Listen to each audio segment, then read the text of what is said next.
Oh, actually, I moved in '82. Yes, after my uncle died. And Pamela Talley of St. Louis is on a mission to revitalize the street she loves. Who lives down here?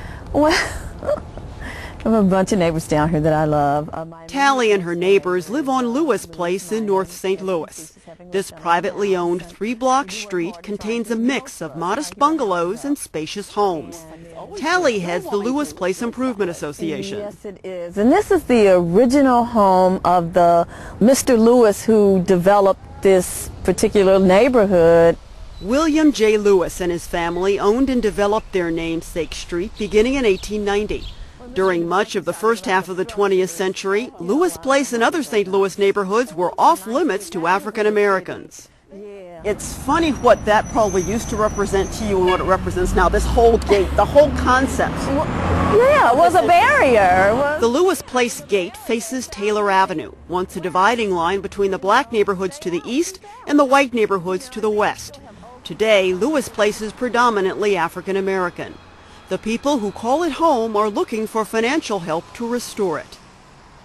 It just has deteriorated, and it's been a grave concern for many of us who have been living here for a while. We are interested in getting out the information about the historic struggle that took place. As a first step, the Lewis Place Improvement Association approached the University of Missouri at St. Louis. UMSL researcher Elizabeth Pickard is putting residents in touch with their street's history. In the years around World War I, there was a large African American migration up from the Deep South. And there was a large African American population growth in the city. And the city of St. Louis in 1917 actually passed a zoning ordinance, so on the city law books, that determined the race of a neighborhood by the percentage of people who lived in a given neighborhood. And that was quickly overturned by the Supreme Court as a violation of the U.S. Constitution. But the real estate industry didn't give up, and so they instituted what were called restrictive covenants. And they were agreements signed by people who lived in existing neighborhoods saying we agree not to sell or rent or otherwise convey any home in this neighborhood to an African American. Sometimes Jews, Asians, and even Catholics were also included in restrictive covenants. Making matters worse was severe overcrowding in the city and a shortage of decent housing for residents regardless of race. By the 1940s, a group of African Americans determined to improve their quality of life found a novel approach to circumvent the system and purchase homes on Lewis Place.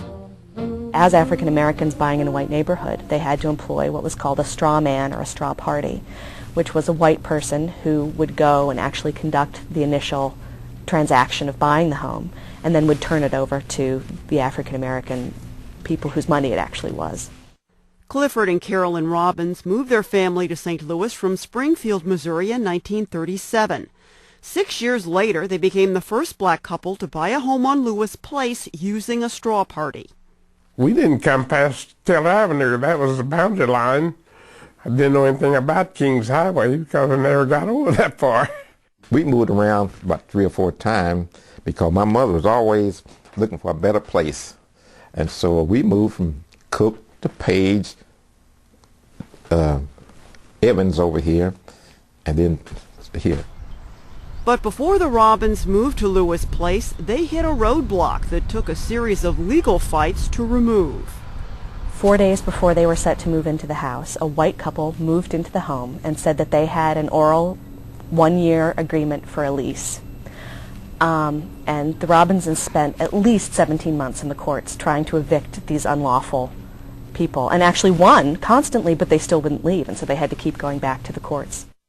After the Robbins finally took possession of their home, a landmark ruling involving this house on the 4600 block of Labadie was handed down by the U.S. Supreme Court.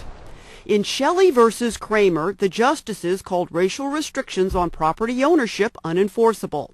It was St. Louis attorney George Vaughn who took the case to the High Court.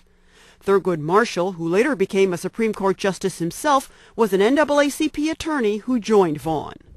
George Vaughn, when he went to the Supreme Court, talked about 117,000 African Americans living in an area built for 43,000.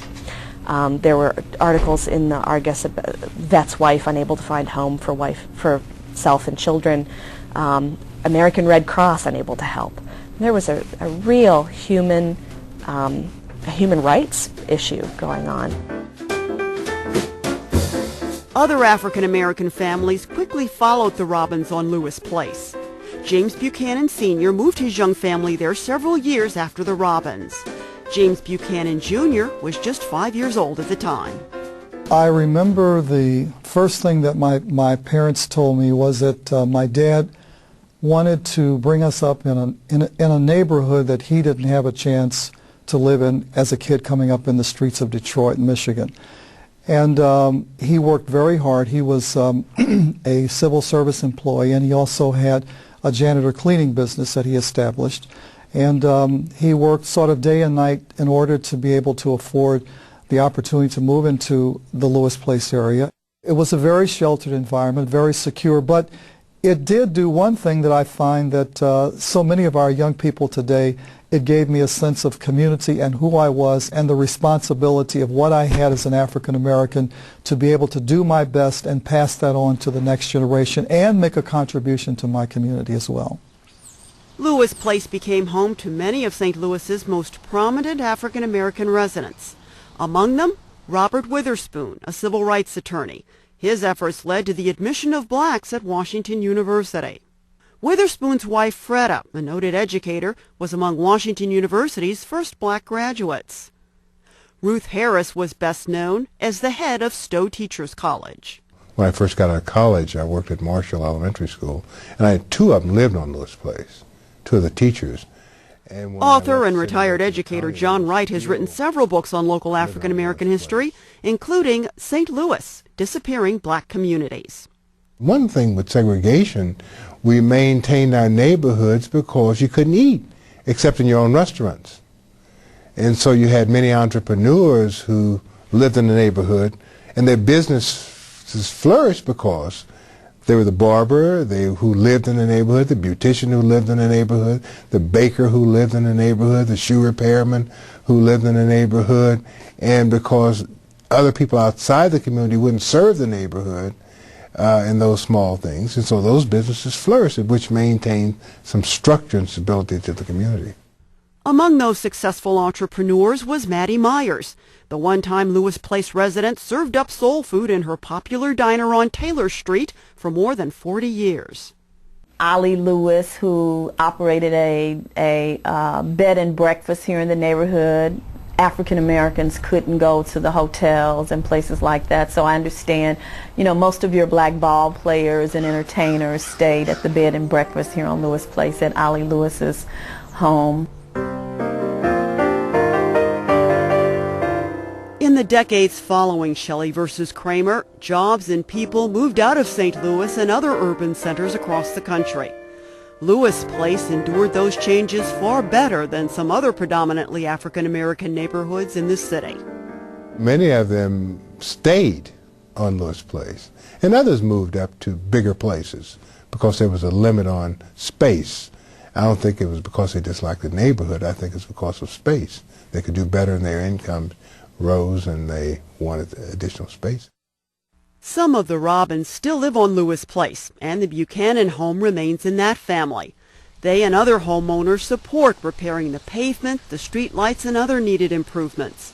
But because Lewis Place remains a private street, footing the expensive bill is the residents' responsibility. Pamela Talley, who hopes to secure public and private funds, is determined to brighten Lewis Place's future by extolling its past. It's a history of people who not only survived, but, put up a struggle and resisted, being told that they can't move here and having someone else to set their limitations.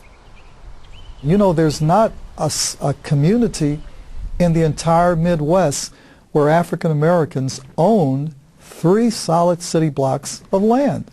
And this is very unusual, and it came to us under a very, very, very difficult struggle. And I think this is something that we need to pass on as our legacy of our city, the champion of what happened here in St. Louis, so that other urban centers can be proud of what they do and continue to thrive in their communities.